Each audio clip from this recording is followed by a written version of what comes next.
香港係一個寸金尺土嘅地方，租金係極貴，所以佢俾你失敗或者佢俾機會你嘅時間好短。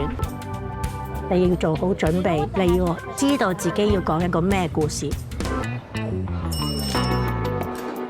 中華望住我哋嘅包嘅時候，覺得係可能全世界最極致嘅包，但係一個外國人嘅心目中，Little Bao個包係一個最極致嘅漢堡包。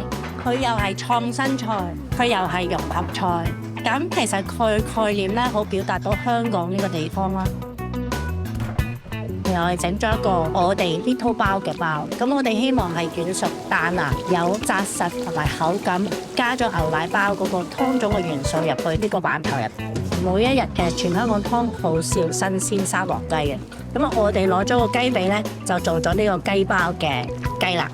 咁我哋好簡單就做咗個美式嘅炸法，就係粉、蛋粉做個鬆脆嘅炸雞方法啦。然後我哋用咗嗰個鎮江醋做咗個燒汁，上邊再做咗個花椒沙律醬嘅沙律。咁呢個咧就係我哋個中式三黃炸雞包啦。